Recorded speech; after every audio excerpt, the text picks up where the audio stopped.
Hello guys, welcome back to my channel 1 crore portfolio. आज हम बात करने वाले सम्मान कैपिटल के शेयर में आई तेज़ी से गिरावट की, जहां स्टॉक 10% लोअर सर्किट तक स्लिप कर गया। और इसके पीछे का बिगेस्ट रीज़न था सुप्रीम कोर्ट का एक स्ट्रॉन्ग रिमार्क कि सीबीआई का अप्रोच इस केस में फ्रेंडली लग रहा है। ये कमेंट जैसे ही मार्केट में सर्कुलेट हुआ, इन्वेस्टर्स में पैनिक फैला और तुरंत ही स्टॉक में हैवी सेलिंग शुरू हो गई। 19 नवंबर को सम्मान कैपिटल का शेयर बीएसई पर लगभग 164 रुपए के आसपास ट्रेड करता दिखा, लेकिन पूरे दिन में प्रेशर बहुत ज़्यादा था। सवाल ये है कि सुप्रीम कोर्ट को इस केस में इंटरवीन करना क्यों पड़ा। दरअसल सिटीजन विसल ब्लोअर फोरम ने एक पिटिशन फाइल की थी, जिसमें कंपनी के प्रोमोटर पर सीरियस एलिगेशन लगाए गए, जैसे round tripping of Capitals, companies act का वायलेशन और फंड साइफनिंग। जब सुप्रीम कोर्ट ने हियरिंग की तो उन्होंने पूछा कि सीबीआई का प्रोब इतना स्लो क्यों चल रहा है और एजेंसी क्यों फ्रेंडली अप्रोच दिखाती नजर आ रही है। यही रिमार्क इन्वेस्टर्स के कॉन्फिडेंस को सीवियरली डेंट कर गया। सिर्फ सीबीआई को नहीं, कोर्ट ने सेबी पर भी टफ ऑब्जर्वेशन दिए।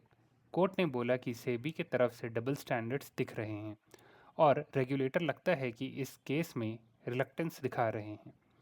इस सब के बीच सुप्रीम कोर्ट ने सेबी को क्लियर जुरिस्डिक्शन दे दिया कि वो भी इस मैटर की इंडिपेंडेंट इन्वेस्टिगेशन करें, और साथ ही साथ कोर्ट ने सीबीआई को डायरेक्शन दिया कि वो एफआईआर फाइल करे, जिससे एनफोर्समेंट डायरेक्टरेट को भी इन्वेस्टिगेशन में सपोर्ट मिले।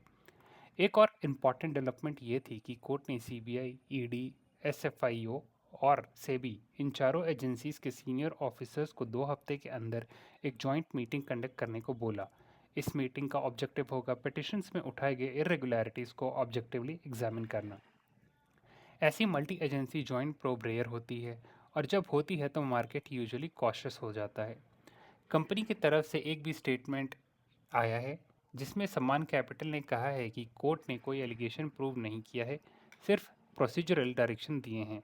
कंपनी ने यह भी क्लैरिफाई किया कि प्रोफेशनली रन एनबीएफसी है, जिसमें एलआईसी और ब्लैक रॉक जैसे बड़े institutional shareholder stake hold करते हैं। साथ ही उन्होंने ये भी बताया कि erstwhile promoter Samir Gehlot 2022 से 2023 में ही एग्जिट कर चुके हैं और अब उनका कंपनी से कोई लेना देना नहीं। लेकिन मार्केट सेंटीमेंट में जो डेंट पड़ना था वो पड़ चुका था। NBFC stock typically regulatory news के लिए सेंसिटिव होते हैं, और जब साथ में सीबीआई, ईडी, एसएफआईओ, सेबी जैसे एजेंसीज इन्वॉल्व हो जाएं तो सेलिंग प्रेशर ऑलमोस्ट गारंटीड होता है।